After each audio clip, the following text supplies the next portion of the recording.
YouTube channel நேயர்கள் அனைவருக்கும் என்னுடைய முதற்கண் வணக்கம். நான் தேனியிலிருந்து ஜோதிடர் மணியரசு. இப்போ நம்ம பார்க்க போற தலைப்பு 10 பொருத்தம். ஜோதிடத்தின் பொதுமக்களையும் மிகவும் குழப்பக்கூடிய ஒரு விஷயம் 10 பொருத்தம். அதுக்கு ஒரு சின்ன விளக்கமா இந்த வீடியோ இருக்கு. 10 பொருத்தம்னா என்ன சார்? இதுக்கு முதல்ல சூரியன் சந்திரனை பற்றி தெரிஞ்சுக்குவோம். நம்ம கண்ணுக்கு தெரியக்கூடிய 2 கிரகங்கள் சூரியனும் சந்திரனும், சிவன் சக்தின்னு சொன்னோம். மற்ற கிரகங்கள் நம்ம கண்ணுக்கு தெரியாது. சூரியனும் சந்திரனும் தான் ஒளி கிரகங்கள்னு வச்சாங்க. சூரியனிலிருந்து ஒளியை வாங்கி சந்திரன் நட்சத்திரங்கள் வழியாக நமக்கு கடத்துது அப்படிங்கிற மாதிரி தான் ஜாதகம் அமைக்கப்பட்டிருக்கு. அப்போ சூரியனை வைத்து லக்னம் கணக்கிடப்படுகிறது. நீங்க பிறக்கும் போது கிழக்கு அடிவானத்தில் முதலில் உதிக்கும் புள்ளி லக்னம் சொல்லுவோம். ஒரு லக்னம் 2 மணி நேரம். அப்ப சூரியனை வைத்து லக்னம் கணக்கிடப்படுகிறது. சந்திரனை வைத்து திசா புத்தி கணக்கிடப்படுகிறது. அப்ப லக்னம் உயிர் அப்படின்னா உயிரை இயக்கக்கூடிய ஒரு திசை ஒரு விஷயம்னா அது தசா புத்தி. அது சந்திரனை வச்சு எடுத்திருக்காங்க. அப்ப சூரியன் சந்திரனை பிரிக்க முடியாது. சூரியன் லக்னம், சந்திரனுக்கு திசா புத்தி. இதோட சந்திரனுக்கு இன்னொரு விஷயத்தை கொடுத்தாங்க. அது என்ன அப்படின்னா ராசி. சந்திரன் மனத்துக்கு காரகன், அவர் தான் உடலுக்கு காரகன். ராசிக்கு அவர் தான் காரகன். உங்க ஜாதகத்துல சந்திரன் எங்க இருக்கோ அதான் உங்க ராசி. நம்ம என்ன பண்றோம், அதோட நிறுத்தாம ராசினா என்ன, இந்த ஜாதகர் உதாரணமா மேசம் அஸ்வினியில் ஒருத்தர் பிறந்துட்டார் அப்படின்னு இந்த ஜாதகர் அந்த மேச ராசியின் குணமான வேகம், கோபம், பிடிவாதம், வைராக்கியம் இந்த விஷயங்களை கொண்டிருப்பார். அதோட முடிச்சுக்கணும். நம்ம என்ன பண்றோம், இந்த அஸ்வினி நட்சத்திரத்துக்கு ஆயில்யம் கேட்டு ரேவதி ஆகாது ஒரு முடிவுக்கு வந்துடும். இதை ரஜ்ஜு பொருத்தம் சொல்றாங்க. அஸ்வினிக்கும் ஆயில்யம், அதாவது கேதுவின் நட்சத்திரத்துக்கும் புதனின் நட்சத்திரத்துக்கும் ஆகாது. ஏன் சார் ஆகாது? அதுக்கான காரணங்கள் இருக்கா? இல்லை. இதுல ஒரு சின்ன லாஜிக் வேணும் நம்ம எடுத்துக்குவோம். கண்டாந்தம் அப்படி ஒரு விஷயங்கள் நமது ரிஷிகளால் முனிவர்களால் கொடுக்கப்பட்டிருக்கிறது. கண்டாந்தம்னா என்ன சார்? அஸ்வினியின் முதல் பாதமும் ஆயில்யத்தின் கடைசி பாதமும் கண்டாந்தம். ஏன்னா அது மேச ராசி மண்டலம். மேச மண்டலம், சிம்ம மண்டலம், தனுசு மண்டலம் 3ஆ பிரிச்சு மேசத்தின் அஸ்வினி 1ஆம் பாதமும் ஆயில்யம் 4ஆம் பாதமும் பொருந்தாதுன்னு சொன்னா அது ஒரு லாஜிக். ஏன்னா கண்டாந்த பாதங்கள். நம்ம என்ன பண்றோம், லவ் பண்ணிட்டு வந்திருப்பாங்க, 2 குடும்பத்துக்கு பிடிச்சிருக்கும், ரஜ்ஜு பொருத்தம் இல்லைன்னு பிரிச்சு விட்டுருவோம். அப்ப ரஜ்ஜு பொருத்தம் இருக்கவங்க நல்லா இருக்காங்களா? இல்லை இல்லை. அஸ்வினி ஆயிலும் கல்யாணம் முடிச்சு நல்லா இருக்கவங்க இருக்காங்க, நல்லா இல்லாதவங்க இருக்காங்க. அதுக்கான காரணத்துக்கும் நம்ம பேசுவோம். இப்பதான் பார்க்க போறோம். அடுத்து 2 குடும்பத்துக்கும் பிடிச்சிருக்கும், சொந்தமா இருக்கும், யோனி பொருத்தம் இல்லைன்னு பிரிச்சு விட்டுருவோம். என்ன சார் யோனி பொருத்தம்? அஸ்வினியும் குதிரை, சதயமும் குதிரை, 2 குதிரை ஆண் பெண் குதிரை தான். 2 குதிரை இணைச்சு விட்டா நல்லா இருக்காங்களா? அஸ்வினியும் சதயமும் பிரிந்திருக்கோம் நான் பார்த்திருக்கேன். சித்திரை புலி, அனுசமும் கேட்டையும் மானு. புலிக்கு மானுக்கு ஆகாது, ஆனா புலியும் மானும் சூப்பரா குடும்பம் நடத்துறதை பார்த்திருக்கேன். அதுக்கு உதாரணங்கள் நம்மகிட்ட இருக்கு, கையில கைவசம் ஜாதகங்கள் இருக்கு. இது பிரிஞ்சிருக்கிறதையும் பார்த்திருக்கேன். மூலமும் ஏக நட்சத்திரம் தானே, மூலமும் சூப்பரா கொடுத்து நடத்துறாங்க. திருவாதிரையும் சூப்பரா குடித்தல் நடத்துறாங்க. மிருகசீரிசமும் ரஜ்ஜு பொருத்தம் இல்லை, ஆனா அற்புதமா இருக்கு. மிருகசீரிசம் பொருந்தது. இங்கெல்லாம் ஒரு லாஜிக் வேணும்ல, எது காரணம்? இப்ப நட்சத்திர பொருத்தம் என்ன, ஒருத்தரோட குணம் இன்னொரு குணத்தோடு பொருந்தணும், அதான கணக்கு. குணப்பொருத்தம். அஸ்வினி நட்சத்திரத்தை 1 கோடி பேர் பிறகுறாங்க. 1 கோடி பேர் ஒரே மாதிரி இருக்காங்களா? முதல் கேள்வி. இல்லை. என்ன காரணம்? அஸ்வினியை 4 பாதங்களாக பிரிச்சிருக்காங்க. அஸ்வினி 1, 2, 3, 4. அஸ்வினி 1ஆம் பாதம் அந்த இருக்கக்கூடிய மேசராசியோட குணத்தை அப்படியே வச்சிருக்கும். வேகம், கோபம், வைராக்கியம், பிடிவாதம். அஸ்வினி 1 தானா போய் விழுந்து முட்டி மோதி எந்திரிக்கக்கூடிய ஒரிஜினல் மலையாடு. அஸ்வினி 2 அப்படி இல்லை. உதாரணமா அஸ்வினி 1 நீங்க ரேஸ் குதிரை அப்படின்னு வச்சுக்கிட்டீங்கன்னா அது ஒரிஜினல் ரேஸ் குதிரை தான். ஆனா அஸ்வினி 2ஆம் பாதம் வந்து கல்யாண குதிரையா மாறிடும். லக்ஸுரி லைஃபை தேடக்கூடியது, பணத்தின் மீது ஈர்ப்பு உடையது, பேச்சின் மூலமா சம்பாதிக்கக்கூடியது மாறிடும். அஸ்வினி 3 எடுத்துக்கிட்டீங்கன்னா சர்க்கஸ் குதிரை, ஜாலி, எல்லா விஷயத்தையும் ஜாலி, கை தட்டினா சந்தோஷம், ஜாலி அல்ல, take it easy policy. Ashwini 3ஆம் பாதம். அஸ்வினி 4ஆம் பாதம் சுமை சுமக்கக்கூடிய குதிரையாயிரும். பாரத்தை சுமக்குது, எல்லா பாரத்தையும் இழுத்துட்டு போகும், ஒரு குடும்பத்தை தலைமையா நிறுத்திட்டு போகும். இதுதான் அஸ்வினி 4ஆம் பாதம். இப்ப பாருங்க, ஒரே அஸ்வினி தான் இது எத்தனை விஷயங்களா மாறுது. நீ அடுத்து நவாம்சத்துல இந்த சந்திரன் உதாரணமா அஸ்வினி 1 நவாம்சத்துல மேசத்துல இருப்பாரு, அங்க ஒரு கேது சேர்ந்துச்சுன்னு வைங்க, ரேஸ் குதிரை தான், பிடிவாதமான ரேஸ் குதிரை, எதுக்கும் ஒத்து வராது. அதான் ஓடி ஜெயிச்சா தான் உண்டு, இல்லாட்டி நான் இப்படித்தான் இருப்பேன்னு சொல்லக்கூடிய ஒரு வீம்பு பிடிக்கக்கூடிய ரேஸ் குதிரையா மாறிடும்.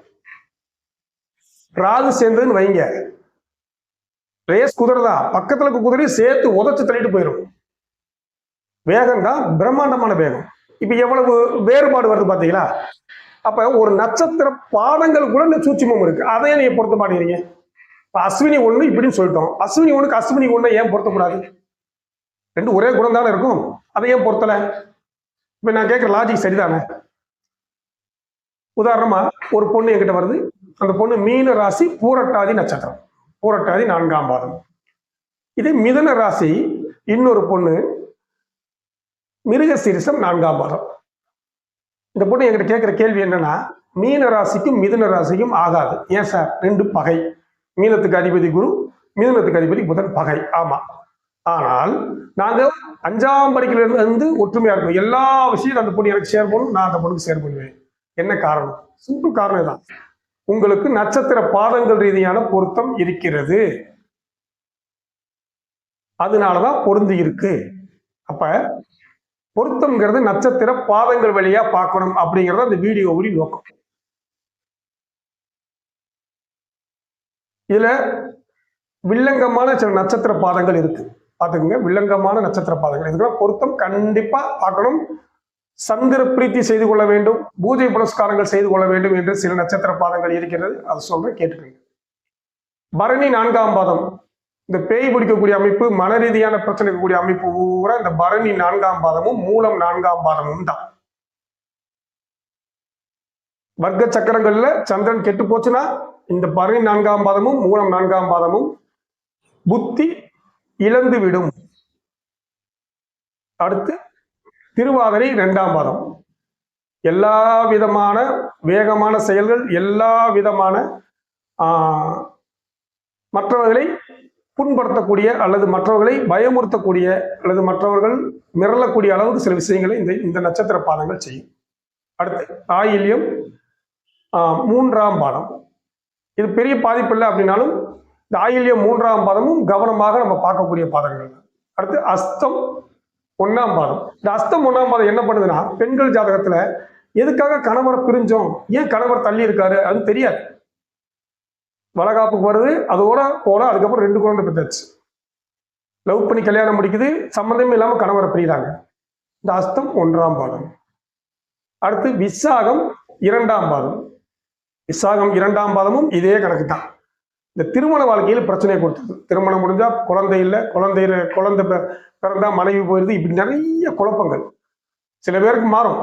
ஏன்னா வர்க்க சக்கரங்கள்ல இந்த சந்திரன் நல்லபடியா இருக்கா, சில பேருக்கு மாறும், இருந்தாலும் இது ஒரு பாதிப்பை கொடுக்கிறது. அடுத்து வழக்கம் போல் நான் சொன்ன மாதிரி மூலம் 4ஆம் பாதம், ரொம்ப கவனமா பார்க்கக்கூடிய பாதங்கள் இந்த மூலம் 4ஆம் பாதம். மூலம் 4, பரணி 4, திருவாதிரை 2க்கு ரொம்ப கவனமா பொருத்தம் பார்க்கணும். நீங்க இதெல்லாம் விட்டுட்டு புலிக்கு மானுக்கு ஆகாதுன்னா கடைசி வரைக்கும் பொருத்தத்தை கரெக்டா பார்க்க முடியாது. அடுத்தது உத்திரட்டாதி 3ஆம் பாதம், இதுக்கும் கவனமா பொருத்தம் பார்க்கணும். அடுத்து அவிட்டம் 1ஆம் பாதம், இந்த அவிட்டம் 1ஆம் பாதம், இப்ப பாருங்க இந்த பாதங்கள்ல போய் லக்னாதிபதி உட்காந்துட்டாரு வைங்க, இவங்க குழப்பத்திலே இருப்பாங்க, இவங்களால ஒரு முடிவுக்கு வர முடியாது. அதான் ரொம்ப முக்கியம்.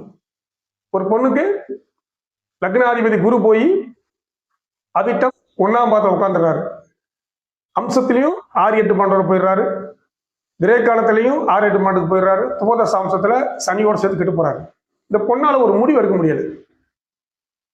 கல்யாணம் முடிச்சு வச்சுட்டாங்க, ஏன் கல்யாணம் முடிச்சு இப்ப கேட்குது, 2 பிள்ளை பிறந்ததுக்கு அப்புறம் நான் ஏன் பிள்ளையை பத்தியும் தெரியலங்குது, இப்படி ஒரு குழப்பத்துக்குள்ளேயே கொண்டு போய் விட்டுருது.